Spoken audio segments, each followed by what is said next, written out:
Saludos, ¿cómo están? Espero que estén bien. En la clase de hoy nosotros trataremos el tema del rol de la ciencia, la tecnología y la innovación en las teorías del desarrollo con un enfoque desde América Latina.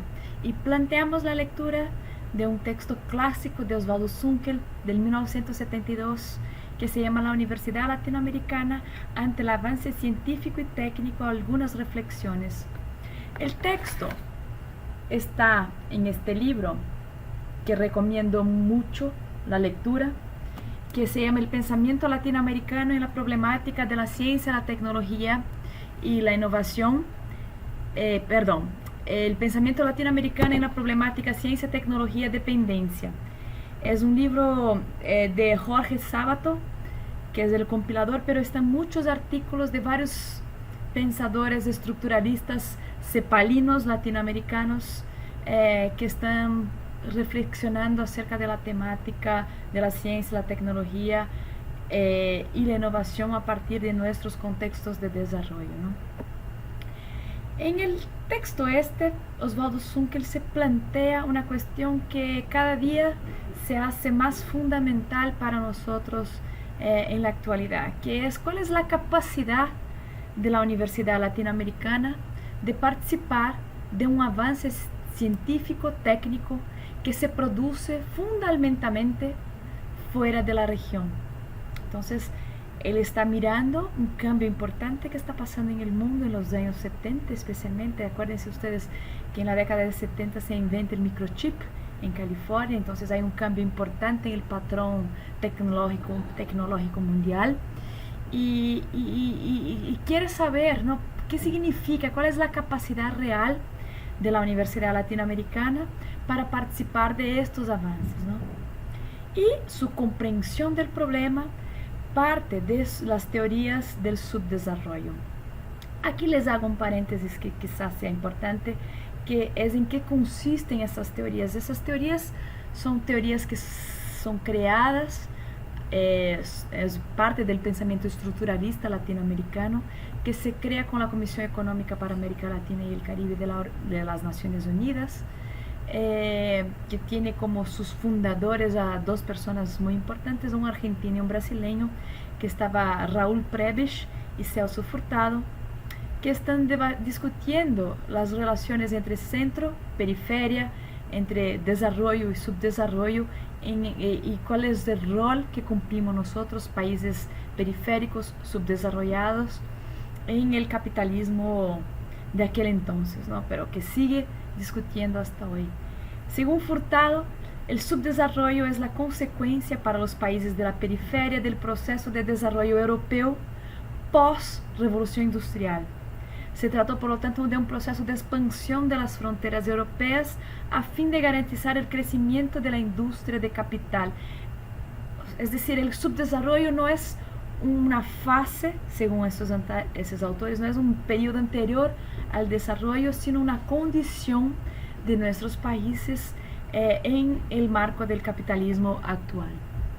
Hay varios teóricos del desarrollo, pero algunos les puse aquí 4 puntos que hay en común en las teorías del desarrollo de América Latina, ¿no?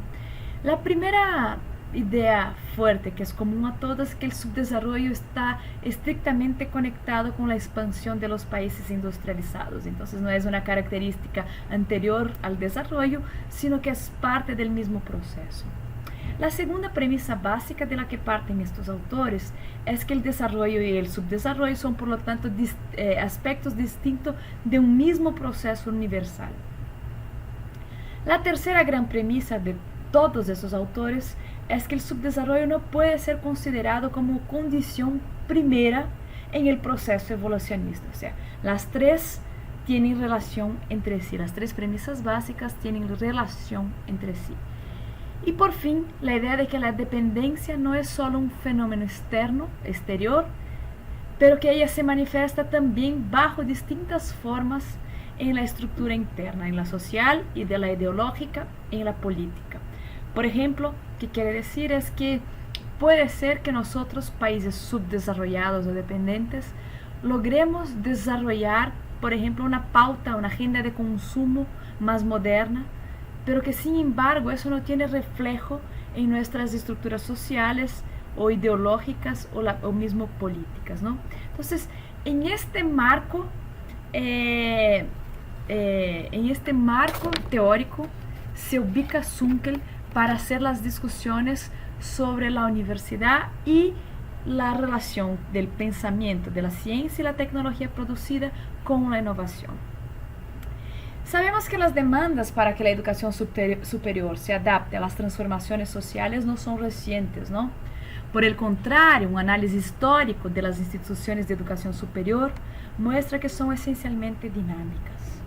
Aunque el dinamismo fue un rasgo importante de la universidad desde sus orígenes en la Edad Media, es innegable que la emergencia de la universidad moderna en el siglo XIX, ¿no?, marca el inicio de un periodo más intenso de reformas, y la literatura sobre el tema identifica a partir de esos momentos tres grandes olas de reformas que yo les dejo aquí, pero que voy a explicar con algún más detenimiento porque me parece que es importante para entender la problemática.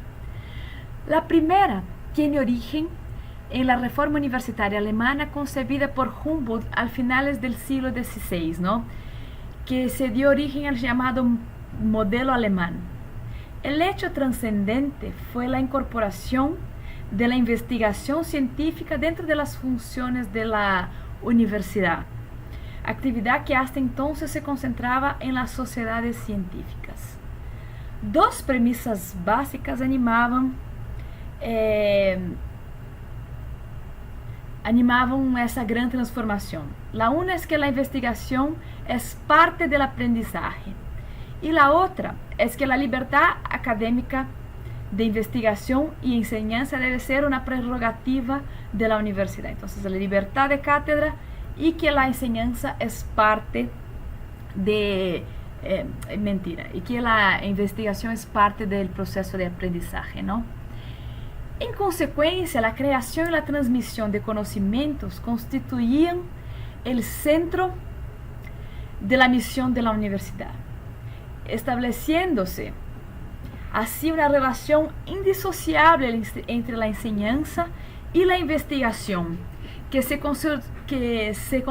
consolidará en el futuro, ¿no?, como la piedra fundamental, la piedra angular de la educación superior hasta hoy. Otro principio esencial de esa primera reforma fue el establecimiento de una carrera académica anclada en la estabilidad, en la autonomía didáctico-científica y en el ingreso por concursos de mérito y oposición. Entonces, esa es la primera gran ola de institucionalización de una enseñanza superior anclada en la investigación y en la autonomía didáctica. La segunda gran ola de reformas de la educación superior se inicia en los años 60, teniendo como motor las demandas por democratización, considerándola un derecho ciudadano que impulsaba la equidad social. Entonces, el elemento que se tornará central en las políticas educativas del estado de bienestar social son políticas de democratización de acceso. La democratización se planteaba en sentido doble. Por un lado, se demandaba en lo interno que hubiese mayor participación de estudiantes, profesores y personal administrativo en las instancias de gobierno académico. Y por otro, se exigía la apertura de la universidad a nuevos extractos sociales mediante el incremento de la matrícula y la creación de nuevas carreras. La agudización de las profundas tensiones sociales a partir de los 70, con el movimiento negro, los hippies y varios otros movimientos que surgen en este periodo, ¿no?, coincidió con la crisis de este estado de bienestar social en los países del norte, ¿no?, en los países desarrollados, y de los modelos desarrollistas en nuestra región. Eso es importante, ¿no? El momento que escribe Zunkel es un momento de crisis del modelo desarrollista en nuestra región. Para la educación superior, el resultado de esa ola de reformas fue por lo tanto bastante ambiguo.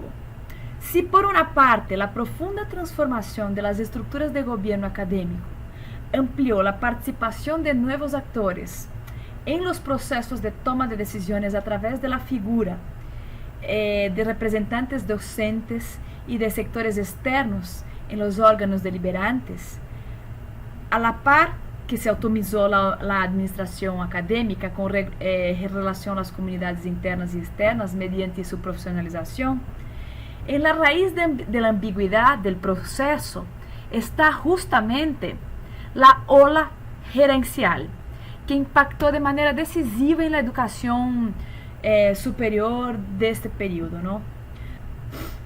No es casualidad que el gran saldo de las reformas iniciadas a partir del 1968 fuera la redefinición del concepto de autonomía universitaria o de autonomía académica, ¿no?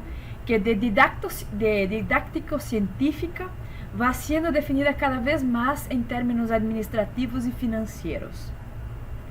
La creciente desregulamentación de los sistemas de educación superior y la concesión de una autonomía corporativa cada vez mayor a las administraciones académicas son, en esencia, hito de este periodo, ¿no? Entonces, es innegable que la mayor autonomía corporativa de las universidades, administrativa de las universidades, confirió más agilidad y flexibilidad para las instituciones de educación superior, que se adaptaban a las demandas tanto de sus clientes potenciales directos, el alumno, ¿no?, como de su cliente potencial indirecto, en este caso el mercado de trabajo, a través de nuevos cupos y carreras de nivel superior. Y lo hicieron prácticamente en todo el mundo a partir de cálculos de costo y beneficio, cuyo resultado fue la expansión creciente de cursos de bajo costo, pero también de bajo impacto científico y tecnológico. En este caso, en nuestras universidades, esto tuvo impacto muy grave, ¿no? Y la tercera ola de reformas académicas emerge en este escenario institucional donde predomina una concepción más gerencial de gobernanza académica que abrió camino para la entrada de la lógica comercial y la diversificación de modelos en educación superior. No es casualidad, otra vez, que el objetivo principal de la tercera ola fue la creación de la llamada universidad emprendedora, capaz de actuar directamente como actor económico en la nueva economía del conocimiento. Y este concepto es importante de ser retenido, ¿no? A través de la comercialización directa de los resultados de la investigación. Para reflexionar sobre los desafíos impuestos hoy a las universidades latinoamericanas, es necesario considerar cómo esas olas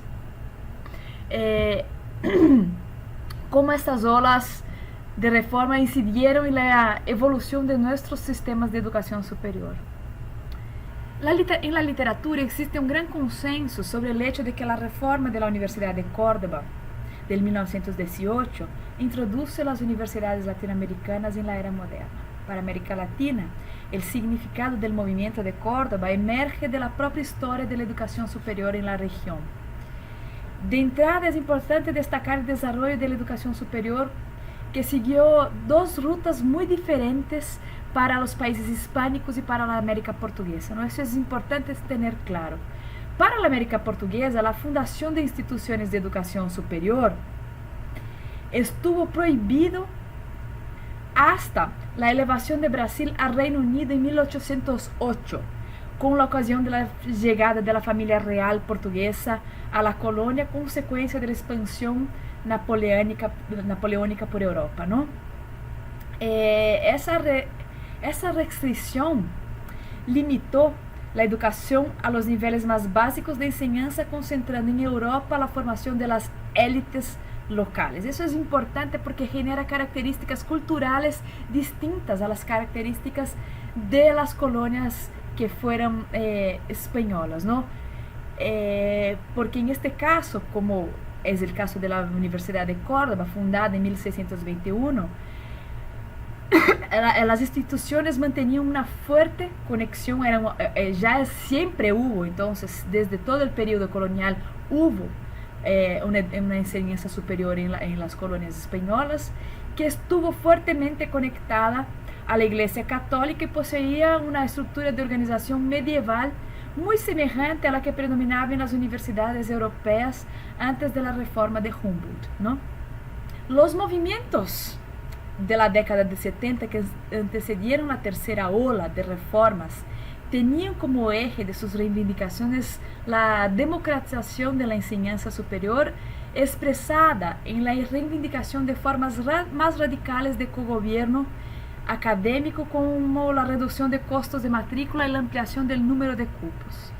En América Latina, la masificación del sistema se intensificó a partir sobre todo de los años 80, justamente cuando comienza a fortalecerse una visión más neoliberal.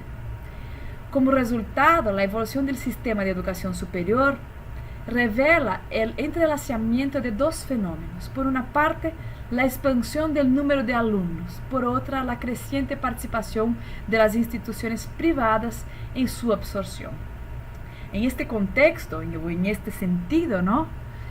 En el texto que planteamos para la clase de hoy, Zunkel se pregunta cuál es el impacto del conocimiento producido en las universidades de la periferia del sistema. Y según el autor, y él va a decir, ¿no?, entonces que existe un desajuste entre las necesidades de nuestro desarrollo industrial y el desarrollo del sistema universitario, porque el sistema universitario toma casi exclusivamente como referencia teorías, metodologías y problemas de investigación de los países centrales, lo que hace muy compleja la relación de la universidad con la sociedad en su entorno. Sin embargo, en la medida que los avances científicos y tecnológicos pasan a constituirse en elemento dinámico central del capitalismo cognitivo, los requisitos de talento humano altamente calificado en conocimiento científico, ¿no?, y tecnológico para elevar la productividad aumentan. Es evidente que el peso creciente del conocimiento en la economía organizada dentro de los parámetros del paradigma del crecimiento continuo es un factor que ejerce fuertes presiones para su apropiación y es un factor clave para la concentración de la riqueza en los días de hoy, ¿no? Lo que quiero decir es que el concepto de sociedad del conocimiento desempeñó un papel político importante en América Latina durante los años 90, al transformarse en el modo hegemónico de comprender el problema de la globalización en la región, contribuyendo a legitimar un patrón específico de inserción internacional basado en la adhesión a la liberalización económica y en el consecuente abandono de una visión más estratégica del desarrollo. Entonces, actuando de modo decisivo en este proceso, estaban los organismos internacionales controlados por los países centrales, que difunden activamente un discurso que presupone, antes que nada, que la actividad de innovación, que tiene el locus privilegiado en la empresa privada, ¿no?, y involucra la comercialización del conocimiento, debe ser la nueva prioridad del Estado. La innovación podría ser medida como la capacidad económica, como cualquier otra, a partir de una relación entre inversión pública y privada y los resultados, y ahí en especial los resultados económicos, medidos bajo las formas de patente y nuevos productos y procesos. Es importante enfatizar que en los países sudamericanos las políticas de los años 90 tuvieron como consecuencia también el fortalecimiento de una ideología del progreso, según la cual la tecnología era vista como un vehículo neutral para el crecimiento casi irreversible de los países, ¿no? Desde esa perspectiva, entonces, el desarrollo, pensado como un proceso en un sentido casi que único, inexorable, depende exclusivamente de la incorporación de tecnologías que son universales y cuantificadas según los patrones e indicadores internacionales. Este argumento garantizó a los países centrales legitimar la construcción retórica de que el problema no está en el patrón de integración o inserción desigual o en el patrón específico de producción de ciencia y tecnología, sino que en la cantidad de conocimiento y de tecnología producida, lo que definiría la exclusión o la inclusión en la sociedad del conocimiento. Y los rankings internacionales de las universidades son la mejor expresión de esa retórica uniformizadora, según la cual no importa la relación entre el tipo de conocimiento y la tecnología desarrolladas y su impacto específico en la sociedad, sino solamente la cuantificación de esos elementos, según indicadores asimétricos que miden resultados muy específicos, como artículos indexados en revistas en los países centrales o cualificadas por ellos. Número de PhDs, independientemente de área específica, y patentes y productos, también independientemente de sus contenidos, ¿no? Ese enfoque introdujo a los países suramericanos la idea de que acepten el modelo de producción, gestión y evaluación del conocimiento propuesto por los países centrales por medio de sus think tanks y otros organismos mundiales como el Banco Mundial, ¿no? Y la OCDE. También los indicadores asumen un papel esencial porque institucionalizan perspectivas que van mucho más allá del convencimiento individual de los actores centrales del proceso, sin opciones para medir el impacto de las inversiones en educación, ciencia y tecnología, además de los indicadores sugeridos por la OCDE o el Banco Mundial. Los formuladores de las políticas públicas de educación superior, ciencia, tecnología e innovación en nuestra región optan por pensar y organizar sus actividades siguiendo la lógica específica de la OCDE. Al adoptar acríticamente los indicadores producidos por los países del norte global, los países suramericanos dejarán de producir indicadores que reflejen el impacto cualitativo de las mediciones cuantitativas. Entonces, esa situación llevó a los países de América Latina a una situación bastante peculiar, que cuanto más se hacía el conocimiento necesario para el desarrollo, menos estratégica era la visión de nuestros países con relación a las políticas de educación superior, ciencia, tecnología e innovación como políticas del conocimiento. Aunque hubo un esfuerzo para fomentar la producción autóctona de conocimiento y tecnología en la región, el conocimiento sobre conocimientos y las tecnologías sociales específicas que ellos proyectaban para las políticas y sus indicadores eran cada vez más importadas de otros países sin dilación. Bueno, esas son las reflexiones que les dejo para el día de hoy. Les voy a dejar en el foro de debate 2 preguntitas sobre el texto, igual que la clase anterior, una más cortita para que ustedes me entreguen un resumen pequeño del argumento central del autor con no más de 100 palabras y una otra más amplia para reflexión sobre que ustedes puedan juntar las cosas que están escritas en el texto con la realidad que viven nuestros países en temas de ciencia, tecnología e innovación. Fue un gusto trabajar con ustedes, espero que ustedes hayan disfrutado de la clase. Les dejo un saludo y hasta luego.